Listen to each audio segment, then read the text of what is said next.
मैं ज़ीनत जबीन सिद्दीकी आप सबों का बहुत बहुत इस्तकबाल करती हूँ अपने चैनल ज़ीनत द नरेटर में। मैं आप सबों के लिए अपनी एक ताज़ा तरीन कहानी तुम लड़की हो मैं लड़का हूँ लेकर हाजिर हुई हूँ। हमारी कहानी समाअत फरमाएं। मेरे लिए झूठ बोलना बड़ा आसान काम था। बड़े बड़े झूठ बोले थे मैंने। बड़े बड़े झूठ बोलकर बड़ा बड़ा काम निकाल लिया था मैंने। ऐसे आड़े वक्त पर झूठ का सहारा लिया कि बस क्या बताऊं। मगर अब झूठ का घड़ा भर चुका था और घड़ा भरने के बाद जो होता है मुझे लग रहा था कि बस अब वही होने वाला है। माँ बाबा मुझसे बहुत परेशान थे। उन्हें मेरी शादी की फिक्र थी, मगर मैं कुछ काम धंधा कहाँ करता था कि मेरी शादी होती। माँ ने तो साफ साफ कह दिया था, तुम काम करो तो शादी होगी। बहनों ने भी साफ ही कहा था, काम वाम तो करते नहीं, लड़कियाँ कहाँ मिलेगी। शादी के ख्वाब सजाए एक दिन मैं गांव से निकलकर शहर आ गया। शहर आते ही मैंने झूठ का सहारा ले लिया। घर पर फ़ोन किया और बड़ी खुशी खुशी बताया कि मुझे नौकरी मिल गई है। वैसे मुझे नौकरी वोकरी मिली नहीं थी। हाँ, एक नौकरी वाली लड़की से प्यार ज़रूर हो गया था। प्यार मुझे ही नहीं उसे भी था। जब ही तो अपनी तनख्वाह में से इतने पैसे मुझे दे दिया करती कि मैं महीने भर आराम से गुजारा कर लेता। माँ ने बड़ी खुशी खुशी पूछा कि क्या नौकरी मिली है बेटा। मैंने झट से झूठ बोला, माँ एक 5 स्टार होटल में मैनेजर की नौकरी मिली है। बड़ा मौज है, जिंदगी ऐश से गुजर रही है। मैं फ़ोन पर चहक रहा था। दूसरी तरफ माँ दुआएं दे रही थी, खुश हो रही थी और मैं दिल ही दिल में माँ को खुश देखकर खुश हो रहा था। मैं इसलिए खुश हो रहा था कि मैं माँ को कुछ दूँ न दूँ, खुशियाँ ज़रूर दे रहा था। अब मैं यहाँ से नौकरी न मिलने का रोना रोता तो माँ का दिल कितना ख़राब होता। वैसे भी बड़े भाई बाबा की दुकान संभाल रहे थे और माँ को किसी चीज़ की कमी नहीं होने देते थे। कमी तो मुझे भी कुछ नहीं थी। राखी मुझे कमी का एहसास होने भी कहाँ देती थी। उसकी नौकरी बहुत मस्त थी, तनख्वाह लाखों में मिलती थी। उसके घर पर उसकी माँ थी और एक बड़ा भाई जो मुल्क से बाहर रहकर पढ़ाई कर रहा था। उसके पापा उसकी माँ को बहुत पहले छोड़कर चले गए थे। राखी की माँ भी मुझे बहुत मानती थी। मुझे राखी की माँ में अपनी माँ नज़र आती तो राखी की माँ को मुझ में एक अच्छे दामाद की सारी खूबियाँ। मैं दिन भर उनके साथ किचन में तरह तरह की चीज़ें बनाता रहता। कभी राखी की माँ के लिए चाय बना देता तो कभी सूप बनाकर प्यार से उन्हें पिलाता। वो नहीं करती रहती, मगर मैं नहीं मम्मी ज़रा सा और लें, ज़रा सा और लें करता रहता। मुझे उनके किचन में बड़ा सुकून मिलता। सुकून इसलिए मिलता कि मुझे यहाँ रोकने टोकने वाला कोई नहीं था। मैं YouTube पर रेसिपी देखता रहता और बड़ी लगन से बनाता रहता। अब कितनी चीज़ें मैंने ट्राई की थी, सब की सब लाजवाब बनी थी। राखी और मम्मी तारीफ़ करते नहीं थकती थीं। मैं यही चाहता भी तो था कि ये दोनों मेरी तारीफ़ करते कभी ना थके। थकने से पहले मेरी शादी राखी से हो जाए, बस इसलिए कि शादी के बाद कोई तारीफ़ करवाए भी तो किस लिए। तारीफ़ तो शादी के लिए करवानी पड़ती है और यहाँ तो राखी और राखी की मम्मी मेरी तारीफ़ का पुल बांध दिया करती थी। मैंने बहुत जगह नौकरी के लिए अप्लाई भी कर दिया था, मगर नौकरी मिले तब ना। कई जगहों से नौकरी के लिए कॉल भी आया था, मगर तनख्वाह देखकर मैंने नौकरी पर मिट्टी डाल दिया। राखी ने तो कई बार मुझसे कहा कि तुम नौकरी को भूल जाओ, मैं नौकरी करूँगी और तुम घर पर मेरे लिए खाना बनाना। इस तजवीज़ पर मैं दिल ही दिल में फूले ना समाता। दिल करता भांगड़ा डालूं, मगर मुंह उतार कर कहता, ऐसे कैसे हो सकता है? मैं भी सर्विस करूँगा और तुम्हारे लिए खाना भी बना लिया करूँगा। आखिर मर्द हूँ, ऊपर वाले ने मुझे तुमसे ज़्यादा ताकत दी है। तुम ड्यूटी देखकर थक जाओगी तो मैं किचन का काम संभालूंगा। मेरे इतने प्यार से कहने पर वो तो जैसे मेरे ऊपर कुर्बान ही हो जाती। बस फिर ठीक है, तुम सर्विस के चक्कर में मत पड़ो, मैं सर्विस करूंगी और तुम मेरे लिए खाना बना देना। बस वो प्यार से कहती तो मैं उसके आगे और बिछ जाता। सिर्फ खाना ही नहीं, घर की सफाई भी कर दिया करूँगा और तुम्हारे कपड़े भी धोऊंगा, तुम्हें ऑफिस भी छोड़ दिया करूँगा और अपनी सर्विस भी। बस बस बस मैं आगे और भी गिनवाता, मगर राखी ने हंसते हुए मुझे आगे बोलने से रोक दिया। मम्मी अक्सर कहती कि तुम अपनी फैमिली से राखी के बारे में बात करो। राखी के बारे में अपनी फैमिली से बात तो मैं भी करना चाहता था, मगर कर कहाँ पा रहा था। करता भी कैसे माँ को ये बताता कि माँ, मैंने एक लड़की देखी है जो इसलिए तो बात नहीं कर पा रहा था कि इस जो के आगे क्या बोलूं। जो राखी है, अगर वो बता दूं तो माँ की चप्पल, बहन की थप्पड़, बाबा की लाठी और भैया की फराटी सब एक साथ पड़ता मुझे। इसलिए राखी के घर पड़ा सोचता रहता कि इसके किस तरह बात करूं। और एक दिन बड़ी हिम्मत करके माँ से बात करने की ठानी। बात करने से पहले झूठ का बड़ा सा पिटारा अपने साथ रख लिया, क्योंकि सच बताकर मैं राखी को खोना नहीं चाहता था। फिर माँ से वो झूठ पर झूठ बोला कि बस माँ तो मानो खुशियों से भर गई, मगर बेटा ऐसी 32 गुणों वाली लड़की तुम्हें मिली कहाँ? माँ फूले ना समाते हुए पूछ रही थी। मिली क्या माँ?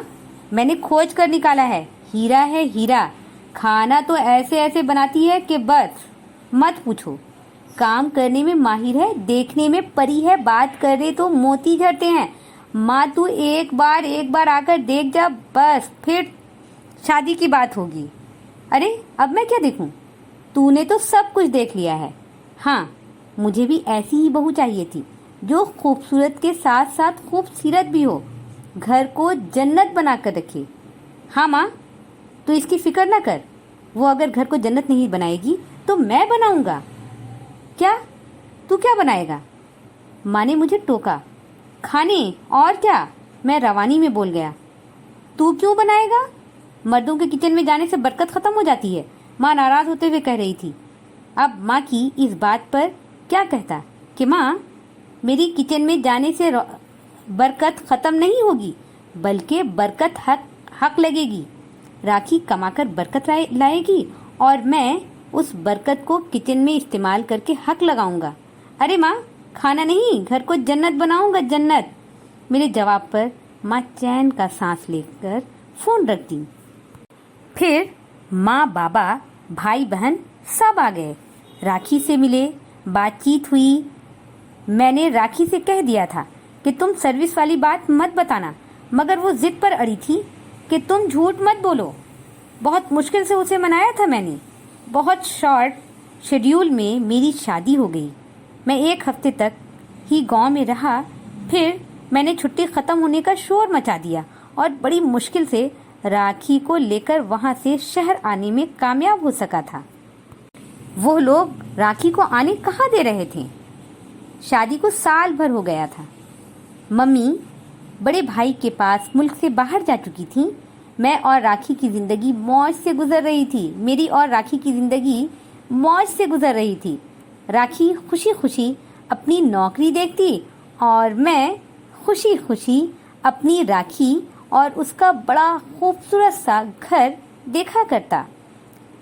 बड़ी खूबसूरत ज़िंदगी गुजर रही थी कि एक दिन गांव से माँ और बाबा शहर आने का कहने लगे। मेरे तो हाथ पैर फूल गए। राखी ने तो साफ साफ कह दिया कि मैं सब बात सच सच बता दूंगी। राखी ने तो साफ साफ कह दिया कि सब बात सच सच बता दो। कब तक छुपाते रहोगे तुम? कभी न कभी तुम्हें मालूम हो ही जाएगा कि मैं नौकरी करती हूँ और तुम बरकत खत्म करते हो। वो मुंह बनाकर कह रही थी। अरे नहीं, हरगिज नहीं। मैं माँ को जानता हूँ, वो सारा घर सर पर उठा लेंगी। बस जब तक माँ बाबा यहाँ रहें तुम नौकरी से छुट्टी कर लो। मैं उसकी बात पर उछल ही तो पड़ा था। ठीक है, छुट्टी कर लूँगी, पर मुझे खाना बनाना नहीं आता, वो तुनक्कर बोली। अभी माँ बाबा को आने में दिन है, जब तक तुम कुछ पकाना सीख लो। मैंने बड़े प्यार से उसे देखा तो वो रोनी सूरत बनाकर कहने लगी, रमन, ये किचन संभालना मेरे बस की बात नहीं। मुझे कुछ नहीं आता, मैं कुछ नहीं कर पाऊंगी। आखिर में वो रो पड़ी। मैं सारी बात छोड़कर उसे चुप कराने में लग गया और अभी वो दाल चावल ही बनाना सीख पाई थी कि माँ बाबा का फोन आ गया कि हम दोनों इसी महीने आ रहे हैं। राखी के हाथ पैर फूले जा रहे थे। मैंने उसे तसल्ली दी कि तुम खाने की फिक्र मत करो, मैं माँ बाबा के उठने से पहले ही उठकर सब्जी तैयार कर दूंगा और तुम दाल चावल बना लेना। तब जाकर उसे कुछ रिलैक्स हुआ। माँ बाबा के रहने का इंतज़ाम नीचे के कमरों में कर दिया गया और हम दोनों ऊपर वाले फ्लोर पर शिफ्ट हो गए। कितनी तैयारी, कितना सारा झूठ, कितनी प्लानिंग करनी पड़ी थी और ये सब करने के बाद मुझे लग रहा था कि अब मेरे झूठ का घड़ा भर चुका है, मगर ये घड़ा किसी सूरत फूटना नहीं चाहिए।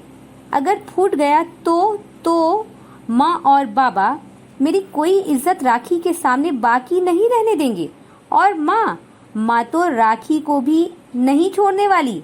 उसे भी ऐसी सुनाएंगी कि उसके 14 तबक रोशन हो जाएंगे और मैं जिंदगी भर उसके सामने सर नहीं उठा पाऊंगा। रात यही सब सोचते हुए मुझे जाने कब नींद आ गई। सुबह माँ बाबा को लेने स्टेशन जाना था, मगर मैं सोता ही रहा। जब आँख खुली तो घर में सन्नाटा छाया था। राखी कहीं नजर नहीं आ रही थी। मैं भाग कर एक कमरे से दूसरे कमरे में जा रहा था कि तभी माँ की आवाज़ किचन से आई। अरे बेटा, तू ये सब छोड़ और जाकर ये भारी साड़ी उतार और कोई हल्का सा सूट पहन कर आ। मैं सांसें रोके सीढ़ी पर ही रुक गया। तो क्या माँ बाबा आ गए? और ये राखी ने मुझे बताया क्यों नहीं? बस माँ, मैं अभी आई, कहकर राखी किचन से निकली ही थी कि उसकी नजरें मुझ पर जमकर रह गईं। बड़ी खूबसूरत मुस्कान थी उसके होंठों पर। ये माँ बाबा, मैं अटक कर पूछ रहा था। आ गए हैं।